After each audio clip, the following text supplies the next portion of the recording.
Hi everyone, and welcome back to the channel. My name is Brittany of BrittanyJJones.com. If this is your first time tuning in, welcome to the channel. I hope that you will like what you see and subscribe below for more.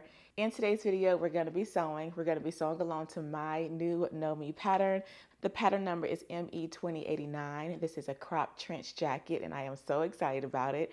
In this video, we're going to be sewing along with view B. For size reference, I'll be sewing the size 20, but on the pattern covers though, I made a size 16, so you can be able to see how one is a little bit more fitted and how the size 20 will be a little bit more looser on me. So I'm really excited. Go ahead and get your pattern, cut out your fabric, make sure that you shop your notions so that you have those as well. And let's go ahead and get started sewing. Again, we're going to be sewing along to my new Know Me pattern, ME2089. If you have any questions concerning different fabric options, along the back of the pattern, there is a list of suggested fabrics. You will also need some interfacing and some notions for this pattern, so be sure that you look at the list of notions that you will need. And just for size reference, I am going to be cutting the size 20 in this pattern. For fabric, I am going to be using this checker denim fabric here. Let's go ahead and get started sewing. To begin, we're going to start working with pattern piece number 12. This is the front overlay facing, as well as pattern piece number 11. This is the front overlay. For pattern piece number 12, you do want to go ahead and fuse it with interfacing, and you want to finish off this inner edge here of it. This edge does not have any notches on it, and you want to just finish this off with either your serger or however you intend to finish off your seams for this project. So now we are going to match this up with pattern piece number 11, right sides facing. And we're going to match up our notches here. You should have transferred 2 notches. We want to match those up. And we want to go ahead and pin in place.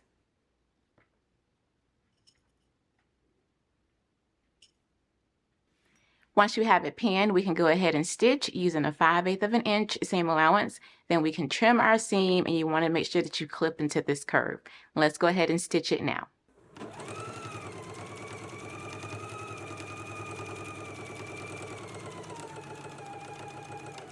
Okay, now that we have it sewn, let's go ahead and trim. If you're using really heavy fabric, you can layer your seam. And by layering your seam, you would cut one seam allowance at maybe a 1/2 inch and the other at 3/8 of an inch, or maybe one at 1/4 of an inch and the other at 3/8 of an inch. It's just layering your seam allowance, so it's not just all cut off at the same height here if it's heavy and bulky fabric. Once I start to get to the curve, I like to grab my pinking shears just to kind of clip out the fullness here. This is optional. You can just clip out the fullness with little triangles. It's totally up to you. This is just what I like to do around curves. And then I just go back to my regular scissors or rotary cutter trimming. Now that we have it trimmed, the next thing that we can do is go ahead and flip it to the inside, and then we want to do a top stitch. The pattern doesn't say to do any understitching, but I love understitching, so I am just going to go ahead and do some. If you choose to do it, make sure that you have your seam allowance facing toward the facing piece like so, and then you can stitch really close to this edge. If you do not want to do the understitching, just go ahead and fold your facing toward the inside and give everything a really good press. Okay, now that we have given everything a press, we've pressed our front overlay facing toward the inside. Now we can go ahead and do some top stitching. Top stitching is done a 1/4 of an inch away from the edge. So from the edge, we're going to come over a 1/4 of an inch, and then we are going to do our top stitch. After you have your top stitching done, then you should have transferred your buttonhole marking down here at the bottom on pattern piece 11. Go ahead and transfer this buttonhole marking here. And then you can go ahead and stitch on your buttonhole. Now, all of our sewing machines may be a little bit different. So if you don't know how to stitch on a buttonhole, definitely refer to your sewing machine manual so you can go ahead and stitch your buttonhole on here. Let's go ahead and do our top stitching. Again, a 1/4 of an inch away from the edge, and go ahead and sew on your buttonhole now.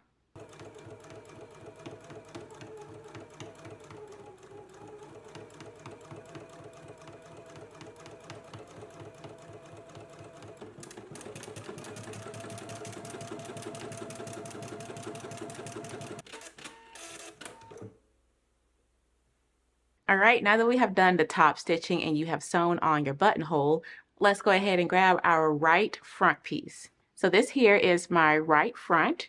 I am going to take the front overlay. I have the right sides facing up on the front overlay, the right side facing up on my fabric, and I'm just going to place this over the top like so. Once you have it placed down, we're going to go ahead and baste along the neck edge, the shoulder seam, the armhole, and the side seam. Let's go ahead and do a basting stitch now.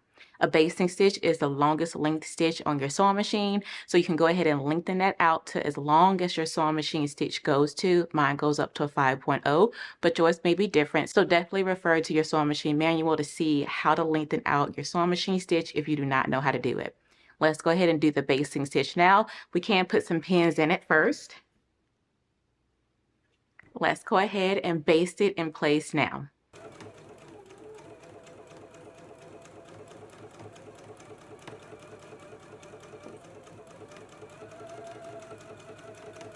The next step is to start to do some stay stitch and reinforcing on our front pattern piece. So I've already done it to my other one. I'm going to show you what I've done here on this one. You should have transferred 2 circles, 2 marks up here along the front neckline edge of pattern piece number 1. There's 1 dot here, and here's another dot. At that second dot, we're going to do some reinforcing. To reinforce, you just want to stitch right across the dot about 1 inch on each side. I probably did a 1/2 inch on mine, but you can definitely stitch 1 inch on both sides, and you just want to stitch right through the dot, like I've done here. After you have done your reinforcing, then you can do some stay stitching. Stay stitching is done at a 1/2 inch seam allowance for this pattern. And what you want to do is start stitching up here along the top. And you want to stitch at a 1/2 inch seam allowance all the way down till we get right here at this dot. Again, that's stay stitching, and this is reinforcing. Don't forget to reinforce that dot, because after it's reinforced, you want to grab your scissors and you want to clip right to the dot. Do not clip through your stitching, just clip to the dot. Once you have that reinforced, you'll be able to clip to the dot without clipping through that stitching. And then do your stay stitch on both of your front pattern pieces. And now we can move on to work on the back. To begin working on the back, which is pattern piece number 2, you want to go ahead and do that same 1/2 inch stitch of stay stitching along the neck edge. Stay stitching is good because it helps the neck edges and curves not to stretch out while we're constructing things. And it also helps that if we need to slash and spread later on in construction, we'll be able to clip to that 1/2 inch line. So we have a guide on where we can clip to, and it will allow us to spread the fabric a little bit to be able to pin our collars or facings or anything else that we need to attach along the neckline curve without stretching it out. Now let's go ahead and work on the tuck that is along the back of the pattern piece. As you can see here, I've transferred my marking onto the wrong side of the fabric. You actually want to transfer that marking onto the right side of your fabric because the tuck goes onto the right side. So I'm going to go ahead and grab my pattern piece so I can transfer my markings onto the right side of my fabric.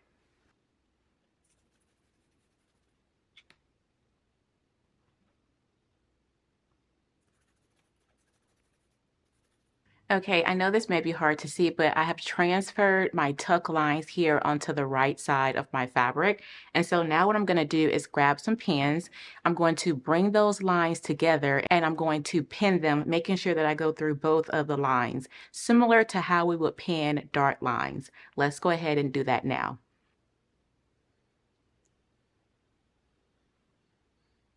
Now that you have your tuck pinned, let's go ahead and go to the sewing machine, and you want to stitch right along your line.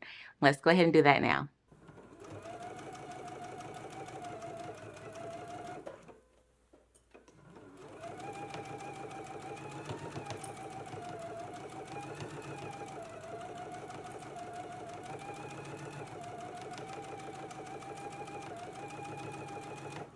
Now that we have the tuck sewn, let's go ahead and give it a press going down toward the hemline. Okay, now that we have our tuck sewn and we have given it a press going down toward the hemline, now we can go ahead and grab our fronts and match them up to your shoulder seams, right sides facing. If you would like, you can go ahead and finish off your shoulder seams with your serger. I'll probably do mine after I have it sewn, but let's go ahead and pin it in place.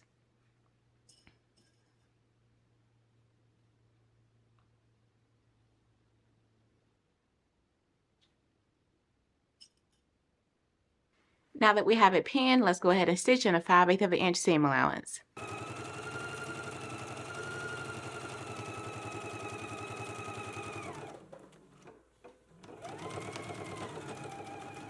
Okay, I have my shoulder seams sewn, and I did go ahead and finish off my seam allowance with my serger. So now that we have this sewn and we've gone ahead and pressed our seam open flat, let's start to work on our collar pieces. Starting with pattern piece number 4, you want to go ahead and fuse it with interfacing, and then you want to stitch along the center back seam at a 5/8 of an inch seam allowance.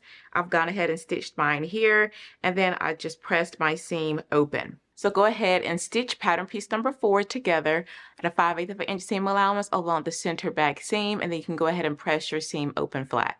Let's go ahead and grab pattern piece number 3, and we should have cut this one along the fold here.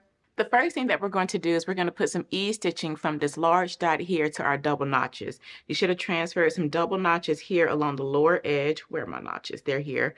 So you should have transferred some double notches here along this edge of your collar. So we're going to do some ease stitching from this dot here, pivot here, and then stop at your double notches. Let's go ahead and do some ease stitching now. And ease stitching is just like gathering, except it's not 2 rows for gathering, it's just 1 stitch for ease stitching with your longest stitch length on your machine. So let's go ahead and do ease stitching from this large dot here, pivot, and then stop at your double notches.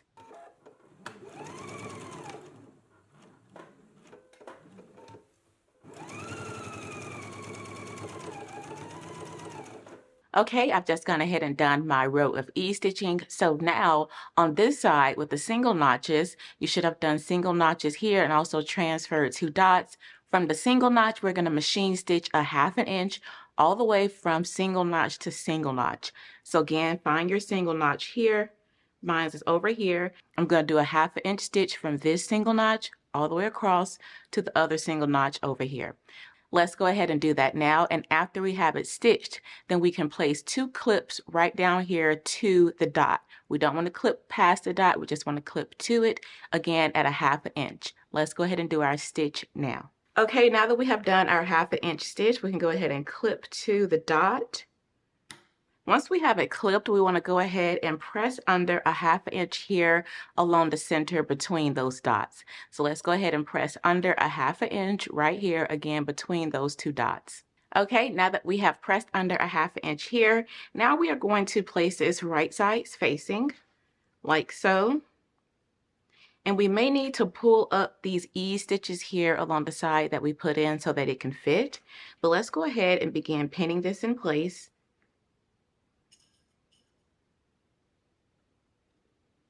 So again, if you realize that you need to ease anything in, then you can just pull up on those ease stitches just to ease everything in. But make sure that you match up your double notches. Pin there. Okay, now that we have it pinned, let's go ahead and stitch using a 5/8 of an inch seam allowance.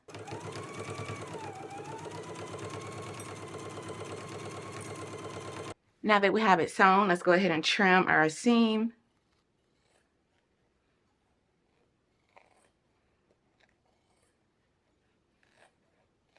Now that we have it trimmed, let's go ahead and turn our collar to the outside like so. You can do understitching onto the under collar. Don't do it on the upper collar. You can do it on the under collar if you would like to. If you like to do that, then you can go ahead and do it at this step and then give everything a final press. Okay, I have my collar pieces nice and pressed. Let's go ahead and grab our front and back. Okay, we're going to be taking our under collar here and placing it onto our front and back like so, and then we can start to pin in place. If it helps, you can baste these raw edges together here onto your collar, right up to that circle that we clipped. You can baste these ends together if it will help you. So starting right here, I'm going to match up my circle, place that there, and pin in place. The end of your collar should match up right there where we clipped at, where that circle is. And then continue pinning, matching up your notches and your circles.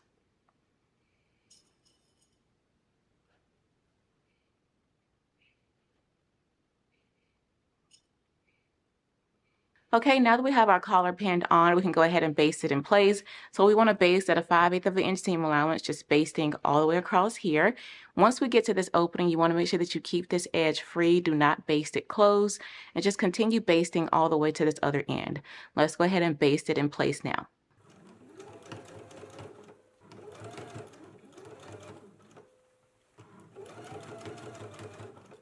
Okay, now that you have the collar basted on, you do want to take a quick look just to make sure you don't have any folds or pools or wrinkles or anything happening.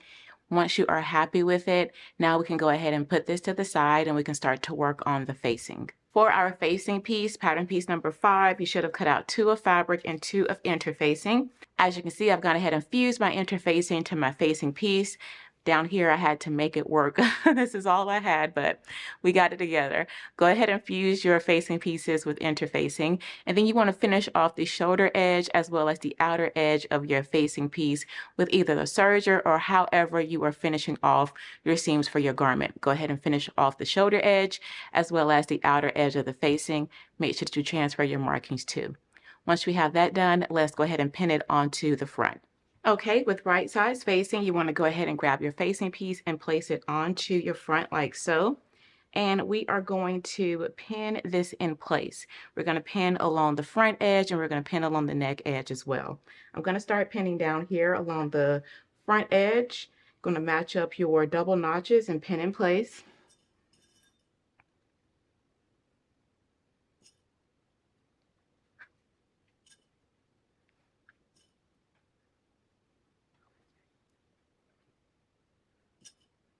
Once you get right here to this dot, you can fold in 1/4 of an inch just so it matches right up here with the opening where we cut, because you don't want your stitches to extend past those dots.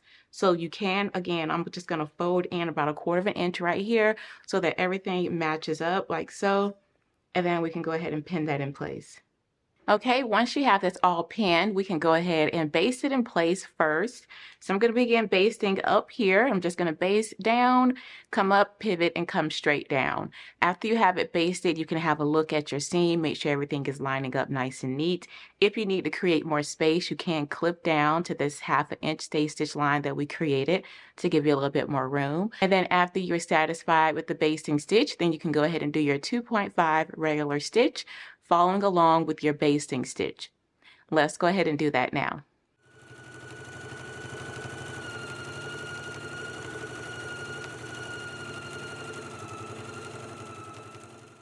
Once you have it sewn, again, you want to take a look at your stitch to make sure you like how everything looks.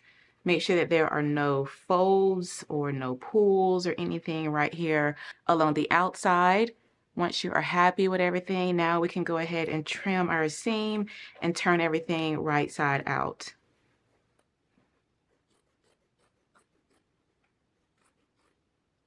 Grab a point turner to help poke out your corners here. I do have some basting stitches peeking out there, so I'm just going to remove those with my seam ripper. Okay, now we can go ahead and give everything a really good press, and then we can move on to the next step.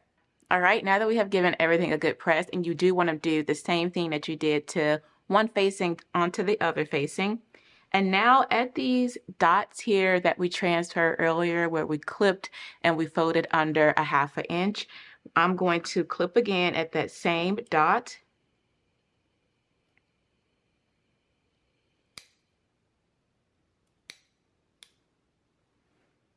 And what we want to do is we want to press up this center here up into this fold, and we want to bring that folded edge that we pressed under over our seam allowance like so. So again, you want to make sure that you clip that enough so that all of this goes up. If you don't clip it enough, you won't be able to turn everything under. I just need to clip mine a little bit more here. Okay, that should be good.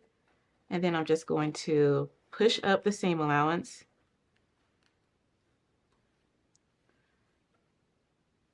And then I'm just going to give that a press. So go ahead and press all of that seam allowance into that, and then we can fold over the press edge. Let's go ahead and press it all up in there now. Again, make sure that you have it clipped up enough so all of the seam allowance can go under there nice and cleanly. Okay, I have everything pressed under here, as you can see. And so now we can either go to the sewing machine and stitch really close to this edge, or you can grab a needle and thread and you can just slip stitch to open and close. The choice is up to you on how you would like to finish this. Again, if you'd like to, you can just place some pins, but you can just place some pins here. if you like, and then you can do an edge stitch. Again, to stitch really close to that folded edge right here along the center, or you can grab a needle and thread and go ahead and slip stitch that closed. After you have it slip stitched closed, then you do want to slip stitch your facing pieces here closed as well to the seam allowance. It doesn't need to go through and show on the right side. You just need to slip stitch these closed, these openings, the end of the facing here, just slip stitch this closed right along your shoulder seam. So I'm going to go ahead and stitch mine in place now. Again, you can do an edge stitch or a slip stitch along the collar, and then you want to do a slip stitch here to secure the facing ends to the shoulder seams. If your seam is really bulky over here, I do recommend trimming down as many of these layers as possible so that this can just lay flatter, and then again, slip stitch this closed.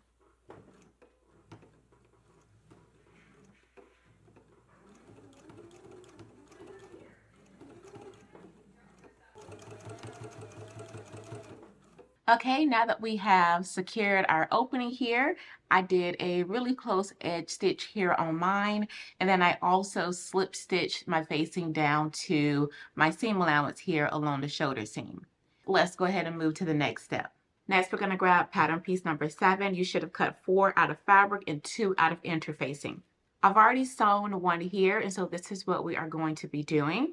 So I have these 2 here ready to go. You want to make sure that you have right sides facing. So one is interfaced and the other is not interfaced.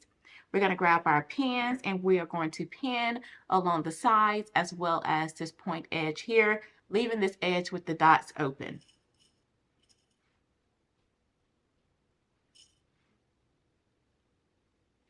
Now that you have it pinned, we can go ahead and stitch in a 3/8 of an inch seam allowance.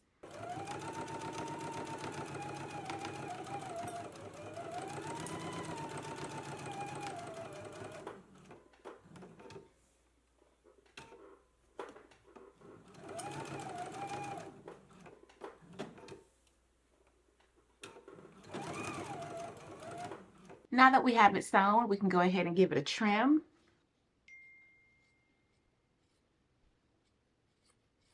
Once we have it trimmed, let's go ahead and flip it right sides out.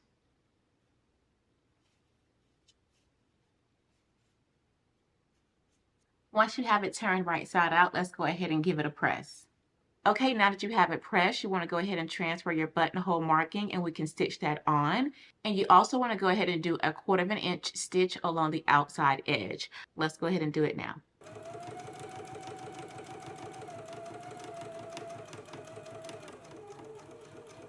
Okay, now that we have them sewn, let's go ahead and place them onto our jacket.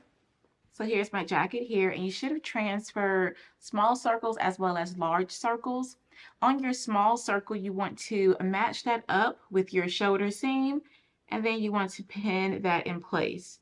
So make sure that you match up your circles and then pin it in place, making sure that you have raw edges even. Go ahead and baste the other on the same exact way. Again, make sure that you have your small dot matched up with your shoulder seam, and then we can go ahead and baste it in place. Okay, now that we have them basted on, let's go ahead and sew our side seams together. So with right sides facing, I'm going to match up my side seams here. You should have transferred some notches. Go ahead and pin them in place.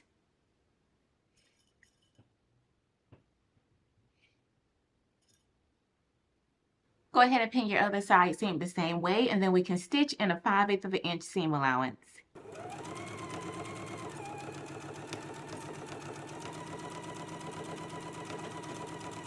Okay, now that we have our side seams sewn, you want to go ahead and give them a press.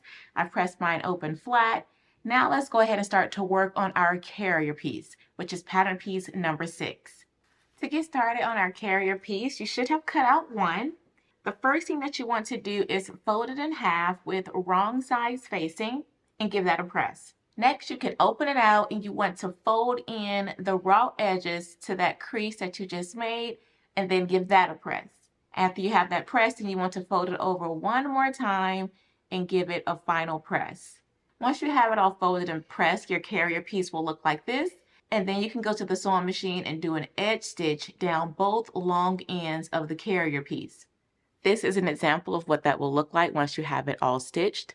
After you have this done on your long carrier piece, and you can go ahead and cut 3 equal parts. You want them to measure 3 3/4 of an inch. These are my pieces here. I have them cut. And as you can see, I went ahead and pressed under 5/8 of an inch. You want to go ahead and do your carrier pieces the same exact way. Once you have your 3 carrier pieces for the jacket complete, let's go ahead and put them on. Here are my 2 markings here that I just transferred. I'm going to take one of my carriers, matching up with a large dot, and then you can stitch across. After you have it stitched, you can trim down 1/4 of an inch, and then you can flip it down. Repeat that same steps for the other circle, opening it out, stitching it across, trimming it down. And then after you have both of them secure, then you can go back and stitch across the top of them to do like a final top stitch. Okay, I'm going to go ahead and stitch across here at a 1/2 inch seam allowance, and then I can trim off 1/4 of an inch, and then I'm going to fold this down to the other circle and just repeat those steps of stitching it at a 1/2 inch, trimming off 1/4 of an inch, and then we can stitch and secure it across the top and the bottom of the carrier.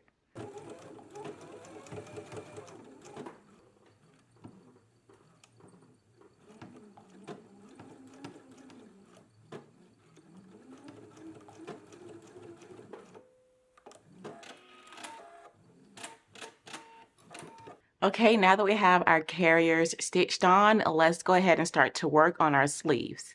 To get started working on our sleeve, we are going to fold our sleeve with right sides facing, and we are going to pin along the sleeve seam here. So go ahead and match up your notches and pin in place.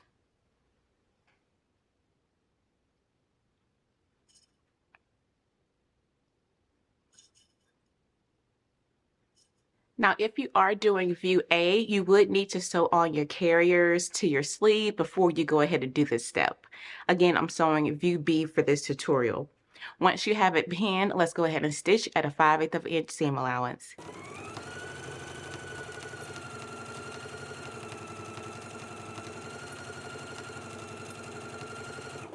Okay, now that you have your sleeve seam sewn, you want to go ahead and finish off your seam allowance. I have finished mine off with my serger, and I have given my seam a press. If you finished off your seam allowances separately, you can press yours open flat. I just went ahead and pressed my seam going toward the back. The next thing that you want to do is go ahead and hem your sleeve. As you can see here, I finished off my hem with my serger, but you can just fold up 1/4 of an inch on your hem and then fold up an inch. The hem allowance for the sleeve is 1.25 inches. So again, you can fold under 1/4 of an inch instead of serging it, and then just fold up an inch like so, and then you can give that a press. After you have it pressed, you want to go ahead and stitch your hem in place. You can stitch really close to this fold here, or you can just stitch really close to your serged edge. Let's go ahead and stitch our hem in place. Again, the hem allowance is 1.25 inches.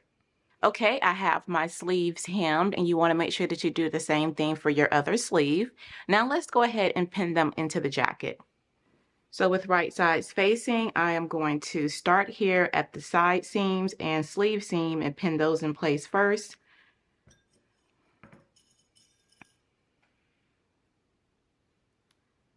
And now I'm going to pin the sleeve together.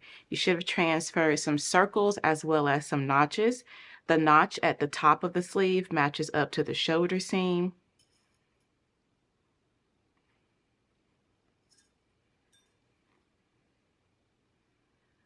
Once you have your sleeve pinned, you want to pin your other sleeve in the same way, and then we're going to go to the sewing machine. We're going to stitch at a 5/8 of an inch seam allowance, and then you want to go ahead and finish off your seam allowance. Let's go ahead and stitch it in place now.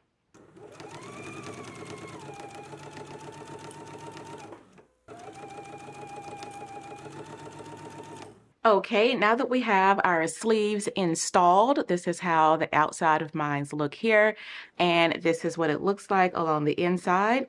I have finished off my seams with my serger. Some loose threads here. Okay, and now we can go ahead and start to work on our hem. Okay, for our hem, we are going to turn out our facing like so. And I'm going to push it over so that it looks like this here. I have the seam allowance coming toward the facing. And we are going to stitch across here at 1.25 inches. That is the hem allowance for the jacket. Just going to place a few pins here. Okay, I am going to start here, back stitch at the beginning, and I'm going to stitch across at 1.25 inches. Let's go ahead and stitch it in place now.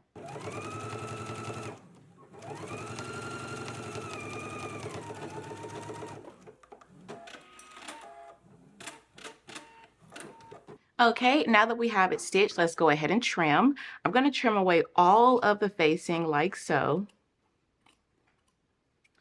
But for here, I'm going to come in about right here on the jacket. So you don't want to trim away all of this portion here of the main jacket. You want to trim away all the facing, but not down here. So I'm just going to continue trimming.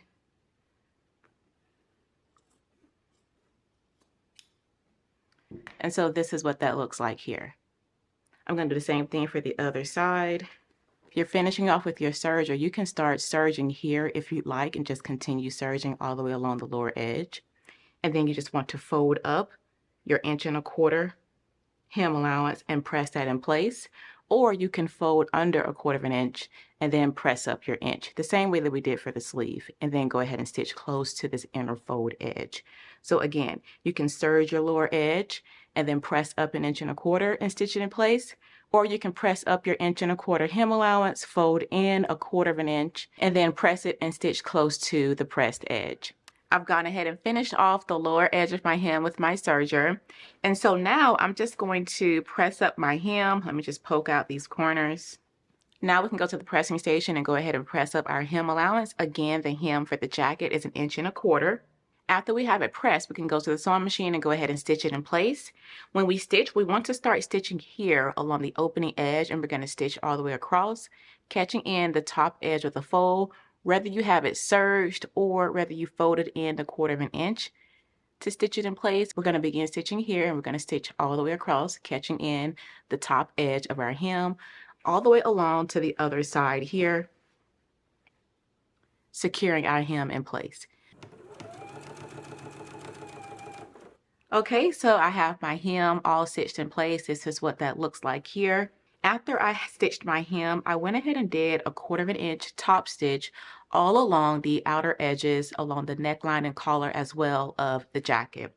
So again, after you have your hem done, you just want to do 1/4 inch top stitch along the front opening edge, coming up here, pivoting at the corner, stitching around the collar, and then coming down here, finishing up your top stitch at the bottom. After you have your 1/4 inch top stitch done, then we can go ahead and stitch on our buttons and our buttonholes, the same way that we did for the front overlay. So go ahead and set your machine back up for buttonholes, and then go ahead and stitch on your 4 buttonholes along the front pattern piece now. Okay, I have all of my buttonholes sewn on, so I'm going to use a little bit of fray check here just to help reduce some of the fraying once I cut my buttonholes open. So again, I'm just going to put a little bit of fray check along the buttonhole.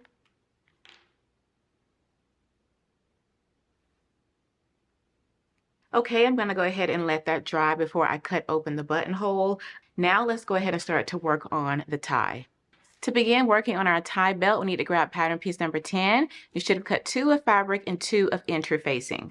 Okay, here are my 2 belt pieces here. I have already fused them with interfacing. I have them right sides facing. And so now we're just going to pin them together all the way along the belt. You do want to make sure that you leave an opening so that you can turn your belt right side out. I placed the pin horizontal here so I know to keep this open, because again, we need to start stitching here and stop stitching here so that we can use this opening to flip the tie right side out. Okay, once you have it pinned, we can go to the sewing machine and we're going to go ahead and stitch it in place in a 5/8 of an inch seam allowance. Let's go ahead and do that now. Okay, once you have your tie belt sewn, you can go ahead and start to trim. I actually had to make an adjustment to my tie belt because I noticed that this piece here, not only was it twisted, but it also is kind of not really the same type of blue. I don't know if you can see, it's kind of faded a little bit.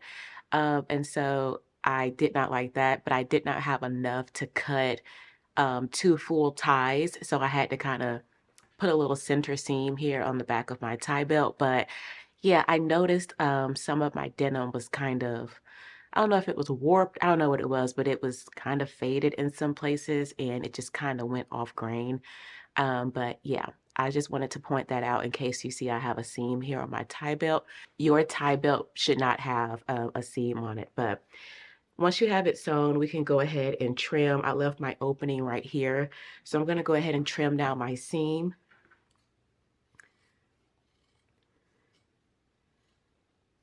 Now that it's trimmed, you want to go ahead and find your opening and just start to turn your tie belt right side out. Once you have your tie belt turned right side out, now we can go ahead and give everything a really good press. So go ahead and give it a press, and after you have it pressed, you can take your opening here, and then we can slip stitch this closed. After it is slip stitch closed, then we could do top stitching all the way along the long edges as well as the side ends of the tie belt. So first, let's go ahead and give it a press, and then we could do a slip stitch here to close the opening, and then do a top stitch all the way around the tie belt. Okay, now that you have gone ahead and flipped everything right side out, given it a press, you have closed up your opening, and you've done your top stitching all the way along your tie belt. Now we need to go ahead and apply our grommets, and then we also need to make an opening for the prong on our buckle to go through. I do recommend testing out the grommets as well as your stitch. You can do a blanket stitch to create an opening for your prong to go through by hand, or you can do it by machine. I do recommend, though, again, testing out doing the grommets as well as doing that stitch, especially if you're going to do it by machine on a scrap piece of fabric before you apply it to your belt.